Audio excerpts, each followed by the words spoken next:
what's up? Udah kembali lagi akhirnya. Akhirnya udah balikin dari Jakarta dan kita langsung bahas aja nih yang masih hot nih. Tadi malam ya kan? Tadi malam akhirnya Inter berhasil dikalahkan oleh City sesuai prediksi semua orang termasuk Coach Justin anggota kita. Prediksi peluang Inter tuh hanya 5%. Ternyata ya sebenarnya nggak ngobrol juga cuman ya kalah lah ini ya. Kalau gua satu komen gua sih nice try sih. Inter sih udah nice try banget sih. Nice try karena dari strategi nanti kita mau bahas ya. Dari strategi sebenarnya Inter nih udah sangat-sangat mumpuni buat cover gerakannya Manchester City. Ya kan? Cuman mungkin kurang sosok ini aja, sosok pemain di Inter yang bisa berkeadaan. Iya, perbedaan kurang itu aja sebenarnya. changer lah Itu yang ada diharapkan pada diri Lukaku, tapi yo ini Inter ternyata masa dia mencoba menjadi Laka. di mana dia dapat beberapa peluang penting ya depan gawang nggak dimanfaatkan. Malah dihalau. Maksud dia halau peluangnya di Marco, Ya kasian sekali dengan Pingsu. depan gawang tinggal ceplos aja kalah sama Lukaku. Dia malah bantuin City. Jadi selamat untuk Manchester City udah treble ya akhirnya. Setelah menang Premier League, menang FA, sekarang menang Champions League dan akhirnya Pep juga kedua kalinya akhirnya dapat Champions League ini. Sekali lagi kita ada Bersama pertama kali untuk Manchester City ya yang sejarah dari jarang di akhirnya masuk di dalam memegang Champions League bersama dengan Aston Villa. Aston Villa itu juga. Arsenal aja belum. Tapi saya ada tiga final kali kita semuanya ini ya. Iya, sekali Semuanya harus kalah. Roma, Fiorentina, sama Inter Milan. Sayang sekali. Ini kita bahas dikit. Tadi kita di malam jadi tadi malam itu Erling Haaland ya. Erling Haaland bergerak ke depan itu dia berhasil di cover oleh Asher sih. Iya, benar-benar di marking dia. Di marking. Makanya Haaland ini dia cuma dapat satu peluang shoot dan target itu pun berhasil dihalau sama Onana ya. Sama Onana. Itu dia sempat kejar sama Bastoni itu. Tapi untung masih dihalau. Ya. Terus gerakan Ilkay Gundogan juga tertahan. Tahan. Di sini dia di cover sama Matteo Darmian. Iya. Matteo Darmian. Terus KDB juga kreativitasnya itu berhasil ditahan oleh Bastoni. Dan ini yang bikin City agak susah gerak ya, karena Dumfries ini bergerak untuk mengcover Jack Grealish. Jadi Jack Grealish yang biasanya gocek-gocek nggak bisa. Nggak terlalu kelihatan lah. Sama kayak Bernardo Silva juga benar-benar pegang sama di Marco juga. Iya. Cuman KDB ini ternyata dia cuma main 20-an menit ya. Menit kena cedera. Habis kasih asis yang ke Haaland itu. Ya. Asis yang kasih Haaland, ternyata di situ dia kena cedera diganti dengan Phil Foden. Ya, tapi Foden juga dapat peluang emas juga ya sekali itu. Dapat akhir-akhir pertandingan. Jadi kita bahas jalannya babak pertama gimana. Jadi di babak pertama itu Bayern 0-0, di mana bisa dibilang City ini gugup banget deh. Gugup banget, karena sesuai sama ini. Semua pemain depan mereka di cover. Iya, di cover semua. Di cover, Erling Haaland, Gundogan, KDB, Bernardo, Jack Grealish. Jadi mereka kan kreativitasnya kan City sebenarnya kan ada di gelandang serang mereka, terutama di Gundogan sama KDB. Masa Gundogan sama KDB ini berhasil dimatikan oleh 5 back dari Inter ini karena Dumfries ini kan kalau defense dia kan untuk jadi back. Iya, jadi berapa? Langsung di Marco. Jadi 5 back.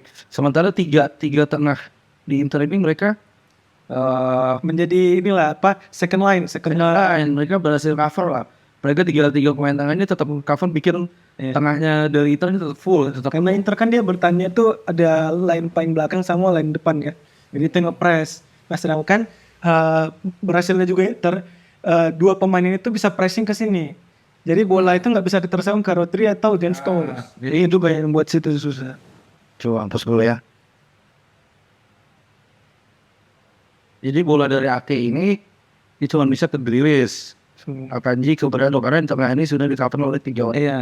Sedangkan kalau lihat si Grealish dan Bernardo kan di-cover sama Di Marco sama Dumfries juga. Ya, di-cover. Ini lihat berjalan banget ya awal-awal. Di babak pertama City pegang bola, cuman agak susah buat kembangin pertandingan karena semuanya di-cover ya. Ya City sampai megang 60% lah ball position di babak pertama. 60%. Cuman Inter ini banyak dapat peluang. Cuman Gak tau ya, terus selalu bingung. Jadi Iya, iya. peluang itu selalu dari Barella Martinez potong lagi. Gak tau ya, Inter kemarin main tuh jelek banget crossingnya banyak gak sampai.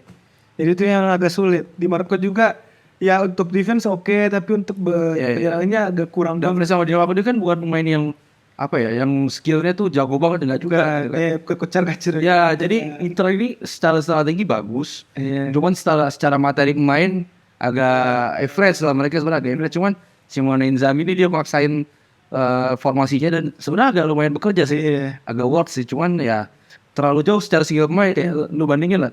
Giroud sama Dumfries itu secara skill aja Iya, so lah. ya Bernardo juga lebih skillful lah, dia lebih skillful. Iya. Makanya pas di gol apa?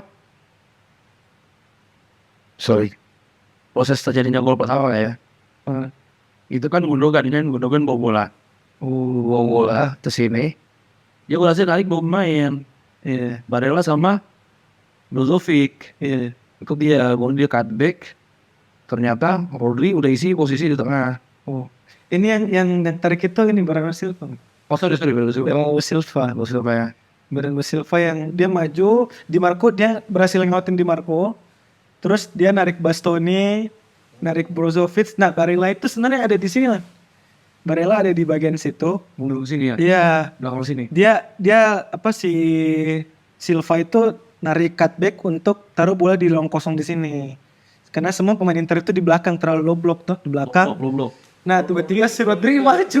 Rodri sampai ke depan kan. Iya, tiba-tiba Rodri masuk langsung placing, aduh tuh langsung gol. Si Barella itu udah lari, udah ngejar temen, udah terlalu jauh kan. Jadi, gitulah golnya City. Akhirnya berhasil lah meruntuhkan pertahanan Inter, menjebol Nana itu clean sheet-nya sampai 6 kali terbanyak. Terbanyak. Akhirnya bisa Dia berapa kali Erling Haaland tuh diblok tendangan sambil Iya. Haaland, Foden berapa juga yang lain. dan sebelum match statementnya Onana, dia nggak takut sama siapapun. Iya. Dia nggak takut sama Erling Haaland, dia nggak takut sama Man City. Dia cuma takut sama Tuhan. Dia bilang kayak gitu. Makanya secara mental, orangnya mental kelas ini ya sebenarnya. Mentalnya bagus banget. Onana mental bagus. Gue sih apresiasi Inter ya. Inter ini walaupun main di final sebesar ini puncak dari Eropa, tapi nggak ada tegang-tegangnya. Ya. Cuma memang ya karena memang skillnya ya average ya. Jadi setiap dapat peluang itu lumayan banyak loh. Kayak Martinez kan Akanji sempat mau back pass ke Ederson. Malah dilepas Ederson. Harusnya kan dia maju ambil bola baru lempar lagi tuh. Enggak, anjir mundur, Ederson mundur. Nggak tahu ya apa mentalnya Ederson yang goyang. Akhirnya kan di situ ada Martinez. Iya. Martinez ini maju ambil ya, tapi sayangnya placingnya gagal. Gagal. Bisa di backing sama paling ada Lukaku di situ, apalagi Lukaku. Gimana posisi di situ? Oh, ini sih nggak ke blok. Sayang banget itu. Nah, itu sih cuman ya kalau yang gue lihat ya soalnya mirip pertandingan dengan Brighton sih. Cuma bedanya Brighton punya Mitoma. Inter gak punya Mitoma. Gue dari segi kreativitas kan artinya itu cuma ngandelin Rego dan sama Lautaro ya kali Dumfries atau Di Marco ya maju ke depan. Karena apa? Karena 5 pemain tengah mereka ini dia sibuk buat cover ya semua pemain City sebenarnya ya kan. Lebih apa ya, si Moyes ini lebih mentingin defense sebenarnya kan, lebih mentingin defense. Dan gue nggak nyalain Inzaghi juga karena lu main lawan sekelas Manchester City, kalau main attacking cuma disain 2-3 back di belakang kayak Arsenal lah, habis kena counter. Tinggal Saliba. Contoh kayak yang mainnya kayak gitu kan Liverpool dibantai sama Real Madrid. Tapi Madrid kemarin coba main defense juga sih, Tapi enggak sih, cuman si performanya ini kurang bagus lah. Lu udah tahu ya kan, tahu kurang bagus. Cuma di Express apa ya? Memang Pep dibilang mastermind karena apa? Semua orang berlomba-lomba buat nyari counternya dia gitu. Benar. Ibaratnya udah punya strategi yang parter, yang gaya bermainnya itu sebenarnya udah ketebak. Orang tuh udah tahu bakal mainnya gimana. Cuma orang nggak tahu buat mati ini gimana. Cuman yang gue lihat permainannya si Pep ini makin lama makin nurun. Kayak misalnya anggaplah dari setelah dia juara lah. Waktu juara kan lagi OP banget. Nah, tiba-tiba setelah juara kan dia lawan Brighton, agak kesulitan. Terus itu lawan FA MU juga kesulitan lawan MU. Nah sekarang lawan Inter. Jadi buat gue trennya tuh udah mulai kebaca. Udah karena kan apa ya, perkembangan sepak bola sekarang cepet banget ya, pasti ada lah dicari kelemahan sama kayak Pepnya Barcelona. Cuman ya kita lihat apa dia bisa mempertahankan atau Pep bakal mendatangkan satu pemain lagi yang bisa menyempurnakan. Tapi menurut gua ini memang gue ikutin City dari kemarin ya, dari waktu dia lawan Chelsea. Ini tuh sebenarnya bisa selesai seperti pertandingan Chelsea lawan City. Cuman bedanya Chelsea punya kayak Havertz, Ya benar, punya Mason Mount. bisa bikin Ya jadi dia tuh nggak butuh banyak peluang, yang penting dia dapat counter di situasi 3 lawan 3 atau 2 lawan 2 bisa cetak gol. Nah itu yang nggak bisa dimanfaatin Inter. Nah. Itu kenapa menurut gue City layak lah juara. Gua akuin lah karena Inter udah dikasih peluang tapi yang nggak tahu mentok aja sih. ya jadi memang ya udahlah. Inter juga nggak bisa apa nih, mereka harus terima juga karena mereka nggak memanfaatin itu. Iya, bisa Mereka harus terima. walaupun detik-detik terakhir lumayan banyak peluang ya, terutama dari Lukaku mulai crossing. Iya. Cuman ya tetep ya tiba-tiba Eriksen jadi jago banget. Tiba-tiba Lukaku ini kan Dzeko keluar, tuh Lukaku yang masuk di menit 8.50-an. Lumayan ada perbedaan, cuman Perbedaan. sudah Tapi Lukaku ini kan lu tahu tahun-tahun belakangan ini udah nggak in banget performanya. Lu kalau Lukaku performanya yang lagi mungkin 2-1 2 peluang itu ada gol. bener-bener. Karena Lukaku ini udah gimana ya? Udah kayaknya memang dia di final itu gak usah main lah. Karena kayak misalnya di final dia kan sudah pernah masuk final sama Inter di Eropa League ya, lawan Sevilla. Nah itu dia kalah gara-gara bunuh diri. Tapi masalahnya Inter udah nggak punya pemain lagi, Pak. Nah itu, tapi kan Lukaku cuma dipinjam itu. Iya, cuman maksudnya Ya nggak ada striker mereka tuh cuma ada Lautaro yang ibaratnya masih seger kan. Jadi Dzeko kan sebenarnya itu aja juga udah pengen uzur juga lah. Di pertandingan penting kayak gini mungkin staminanya di Dzeko tuh cuma bertahan berapa puluh menit aja, nggak bisa full. Makanya udah pasti dia diganti karena dia main full tuh udah nggak in lagi. Apalagi lu tuh ada pemain City, siapa sih yang tua? Nggak ada cuy. kan tuh. Nggak ada. Iya sih. Semuanya pemain semua terakhir pemain yang berumur di punya City kan Vincent Kompany sama Fernandinho kan. Udah jadi pelatih. Udah jadi pelatih. Kompany udah jadi pelatih. Sekarang isinya pemain muda semua. Di Grealish. Oh, Gundogan mungkin yang Gundogan tapi itu pun masih 31 lah. Masih seger lah. Kalau dibandingin sama Dzeko yang udah 30. Ya, Acer lagi 35. 35. Darmian udah 32. Ya. Udah tua-tua lah. Tapi ya menjual lain. Brodovic juga udah 30. Oke, kira-kira gitu. Hasil pertandingan di Champions ini. Jadi kira-kira episode berikutnya kita mau bahas apa gimana? Karena kan liga udah kelar nih semuanya nih. Iya. Oke, kita bahas ini aja ya. Transfer yang lagi cuma ya, karena kayaknya Real Madrid itu pasti balas dendam masih Champions depan karena dia udah ngamanin satu main Jude Bellingham. Iya. Jude Bellingham tuh transfernya 100 juta lebih terus ditarik lagi Brahim Diaz. Ya, Brahim Diaz tuh dari AC Milan udah ditarik lagi. Jadi kemungkinan dan ada isu-isu juga katanya Madrid mau narik kayak Havertz. Iya, kayak Tapi belum fix sih, cuman ada inilah. Sekarang semuanya pengen kudeta City pasti ya kan? Pasti. Dan musim depan Liga Champions bakal pakai format baru. bukannya musim depannya lagi. Kapan lagi ya? Musim depannya lagi. Pada lagi. Kalau ini masih musim lah. Musim yang lama ya. Ya, kita lihat ya kiper Arsenal di Liga Champions. Akhirnya setelah berapa musim? Tapi kemarin sebelum match ini tuh ada ini ya, yang legenda pada main tuh. Oh iya. Main futsal 6 lawan 6 ya kan. Gue nonton juga sering juga sih. Lucio. Iya, gue baru tau ternyata Quaresma tuh pernah di Inter ya. Legend Inter juga ya. Pernah. Inter. Tapi udah lama tadi. Itu Quaresma masih Gordon ya. Iya. Terus ada Balotelli juga. Balotelli datang di pertandingan final. Iya. Jadi Balotelli fun fact dia main di dua tim. Di City main, di Inter main ya. Iya di situ dia. Inter tuh dia juara dulu. Iya, itu treble. Angkatannya Mourinho kan dia. Itu salah satu squad treble. Treble. Jadi waktu itu kalau nggak salah tuh musim itu Milito tuh cetak 30-an gol. 30. Habis itu Eto'o tuh sekitar 20-an lah. Nah peringkat ketiga gol terbanyak itu Balotelli Pak. Dan dia tuh pernah cetak gol yang ikonik banget ya waktu lawan nih. Dinamo Kiev atau apa ya. Gue lupa ini ya. Knockout. Dia cetak dari free kick tengah, tapi bukan free kick yang dekat deh, free kick yang jauh yang kalau biasa cuma 3 orang lah pagar betisnya, dia cetak gol dari situ. Itu yang membuat Balotelli naik. Ini Balotelli mirip sama Adriano. Iya, Adrian. Secara bakatnya tinggi banget, ya kan? Cuman dia nggak mau ngasah gitu, kayak dia nggak mau latihan asal-asalan. Jadi kayak agak wasted lah sebenarnya. Cuma secara bakat ini kalau benar-benar dididik ya pemain ini tuh jadi Pak. Jadi bintang Pak. Dan nggak mungkin dia standarnya bisa ngalahin apa namanya Kylian Mbappe gitu. Cuma lewat lah pesannya ini. Jadi kalau sekarang ya tau lah Ronaldo udah main di Arab. Baru-baru Benzema pindah ke Al Ittihad. Al-Ittihad sama Kalau Kante ya kan. Benzema bilang karena apa? Karena dia negara muslim lah. Iya, Kante juga kan. Kante juga, makanya dia mau ke Al Ittihad. Messi disuruh Cardiff nggak mau. Messi akhirnya pindah ke Inter Miami. Jadi era GOAT ini tuh udah habis lah eranya CR. Nggak baru lagi kayak Erling Haaland. Sekarang udah masuk era baru lagi. Ibarat kalau One Piece nih udah generasi baru lah. Baru udah generasi baru. Seru banget bakal ada Erling Haaland, Kylian Mbappe. Cuma Mbappe udah tua gak berkembang sih. Mbappe ini harus pindah ke Iya keduluan Haaland loh. Haaland duluan dapat kecil bilang. iya.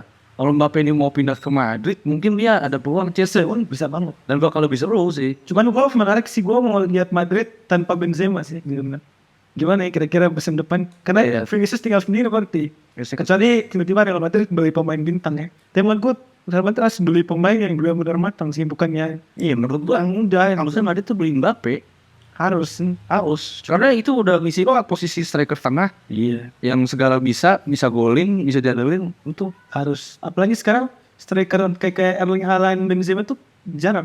Maksudnya nggak terlalu banyak lah. Beda kayak winger kan banyak tuh di Premier League. Winger banyak. Winger semua. Semua. Gimana tidak kita lihat gimana ya. Mungkin berikutnya kita bahas transfer yang menarik. Terus mungkin sejarah-sejarah yang belum sempat kita bahas. Atau mungkin bagaimana perkembangan sepak bola gitu-gitu kan. Indo Argentina gimana Indo Argentina? Mana Indo Argentina juga Basic katanya udah fix nggak datang lah. katanya ya. Fix. Iya, udah fix nggak datang. Untung gua nggak nonton. Jadi buat yang udah dapat tiketnya mungkin nggak usah di prank ya. Silakan dijual lagi. Jual murah gua nggak. Tapi sebenarnya tanpa Messi juga Argentina tetap Iya sih. Tapi kan lu nonton siapa? Maksudnya lu nonton McAllister itu nonton siapa? Juan Alvarez. apa bisa juga Di Maria juga masih bisa Yang gimana ikut ya? ikut. Tapi Martinez gak ikut dari gua. Tapi seru sih ya, kita lihat di mana. Oke. Terima kasih sudah temani sampai akhir musim. Dan kita lihat episode berikutnya lagi. Kira-kira kita buat apa lagi? Karena jeda musim ya kita bakal lebih bahas ke transfer aja kayak Ya, untuk teman. update transfer aja sih. Kalau strategi mungkin kita udah nggak terlalu ini lagi. Baru awal musim nanti baru kita bahas lagi. Dan mungkin kita bakal bahas juga sedikit analisa dari musim kemarin ya, kayak baru kejutan kayak Newcastle yang berhasil Ya, masuk Liga Champions musim ini. Itu patut kita ini bahas juga lah, juga. kita bahas juga lah. Mungkin Kira kekuatannya di mana? kotanya di mana, mereka bakal ngapain gitu kan. Bener-bener. Sama Arsenal juga yang balik ke Liga Champions, kira-kira bakal kayak gimana. Tapi kayaknya Newcastle bakal beli pemain bagus sih. Newcastle pasti, karena Newcastle kan oil money kan. Iya, makanya. Oil money. Karena apalagi dia masuk UCL pasti. Menurut gua oil money yang paling efisien itu Newcastle. Iya. Dia tuh punya duit.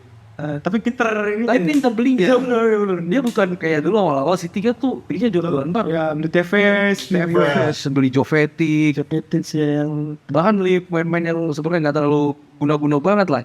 iya. Dibeli Jesus Navas aja sempat main di City. Patrick Vieira aja pernah main di City. Iya, Trippier. Patrick Vieira. Ya, Torre. Ya Torre. Patrick Vieira dari Inter kan ke City dia. Iya. Terus Maicon dia pernah di City. Oh ya, Maicon ya. Maicon. Jadi beda lah, kalau Newcastle dia efisien banget. Kayak beli Bruno, Guerrero. Di belinya langsung yang Beli Trippier. yang langsung langsung nyetel, langsung sucunin. Jadi nggak beli pemain yang nggak guna, dan budgetnya juga sebenarnya standar aja. Dia tuh nggak belanja yang mahal-mahal banget. Karena kan gue bilang harganya cuma berapa sih yang Nanti musim depan yang IPL itu City, Arsenal, Newcastle sama MU. Siapa satunya? MU. MU ya? Menarik sih, badut-badut semua kayaknya. Gue lihat lagi. MU katanya mau jual Maguire sih kalau gue. Siapa yang beli? Tapi Maguire pindah ke Inter kan. Ganti nasi itu tadi tapi Iya, masalahnya gue di timnas tuh jago lah. Itu cuma nggak jago di MU, gue juga bingung. Di Leicester jago, di timnas jago. timnas sudah dicetak gol. Tahu cetak gol. Bisa jadi. Tapi nanti kita lihat deh. Gue juga nggak yakin sih apakah Inter masih squad yang sama, karena kemungkinan pemain-pemain bintang mungkin bisa bergeser kita nggak tahu ya. Gue sih berharap enggak ya, karena itu harusnya punya banyak uang lah untuk sekarang sampai final udah. Kabarnya dapat 100 juta ya, dapatnya 100 juta. Harusnya sih nggak ada yang dibuang lah, kecuali yang kayak pemain tua buang aja. Asal beli satu pemain lah, atau dua aja. Tapi masalahnya Liga Italia sekarang agak kurang ini sih, orang mau bermain di Liga Italia apa ya, karena secara kompetitif di liganya sebenarnya agak kurang kalau Italia sekarang nih. Bahkan secara kompetitif mungkin lebih kompetitif Bundesliga kayaknya malah. Iya sih kalau kompetitifnya ya. Karena sampai dari Terakhir tuh belum ada juaranya, kompetitif sekali. Iya. Apalagi Munchen lagi goyang, Dortmund menguat ya kan. Tapi Dortmund tuh unik juga sih, dia selalu jual pemain bintangnya tapi selalu berhasil ada lagi. Iya. Iya deh sekarang lagi. Sekarang aja ada pemain mudanya, pemain depan yang bakal jadi menurut gua itu Karim Adeyemi. Iya deh. Karim Adeyemi sama Yusufa Moukoko. Koko itu pasti bakal nulis. Dia kan udah sekarang dijual Bellingham nih, berarti Bellingham udah jadi lah. 100 juta. Pasti nanti dua pemain ini jadi lagi Pak. Tapi jago banget sih karena dia kan jual Haaland juga sekitar 60-70. Jadi Iya, dipilih Dortmund ini kayak mesin pencetak uang lah dia. kalah-kalahin Ajax. Dulu kan Ajax, Arsenal. Sekarang Dortmund akademinya. Sama Brighton sekarang scoutingnya lagi bagus banget ya dok. Karena banyak pemain muda yang bakal bersinar kayaknya kayak Enciso. Itu kayak musim depan tuh bakal ada nominasi dia, namun nominasi gol ini loh. Jago. Nominasi ya bola lawan City. Nanti kita bahas kira-kira siapa yang dapat Ballon d'Or, apakah Haaland? Karena dia pernah segalanya. Haaland, tapi kalau Haaland tuh di pertandingan besar dia nggak Iya sih, udah bukan player lah. bukan pembeda gitu loh. Iya benar. Gue tuh berharap dia bisa di pertandingan Kayak kan lu kayak ngambil Benzema wajar kan, karena Benzema di pertandingan penting dia ada di situ dia cetak gol. Cuman kalau City ini di kemarin contoh di Liga Primer loh, pemain yang berperan malah kayak Gundogan. Di FA Cup Gundogan lagi yang jadi pembeda. Finalnya Rodri. Sekarang di final Rodri. Jadi gue belum lihat Erling Haaland ini sebagai big game player, walaupun dia udah subur, nggak usah ditanya kan. Top skor Liga Champions, top skor Premier League. Tapi gue paling kasihan sama De Bruyne sih, dia tuh selalu cedera di final. Iya sih. Di Chelsea dia cedera, tapi akhirnya di third walaupun cedera tapi tetap menang lah. Kita hampir kalah sih. Gak kalah sih. Nah, mungkin kalau KDB main sampai akhir game bisa lebih banyak cetak gol kayak City ya. Karena daya gedor dia kan lebih dibanding Phil Foden kan KDB lebih. Makanya Erling Haaland agak sedikit mati kutu di babak kedua karena dia pegang asir. Itu dia. KDB juga cedera kan, jadi ya biasa kan yang paling ngerti Haaland tuh menurut gua KDB. Karena umpan-umpan yang andril dari KDB itu di situ itu yang ada kakinya Haaland. Kayak itu biasanya itu kemarin gaya KDB. Makanya, jadi biasanya bola-bola yang orang nggak kepikiran buat passing di situ ada Haaland, dan dia udah tahu KDB pasti bisa passing ke situ. NDP. Kira. Oke, kira-kira kayak gitu. Nanti kita ketemu lagi di episode selanjutnya. Kita bahas apa ya nanti lah kita lihat ya, kita Siap. lagi. Balik lagi ya. Jangan lupa subscribe, Like, Yes. dan komen. Nah, see you guys.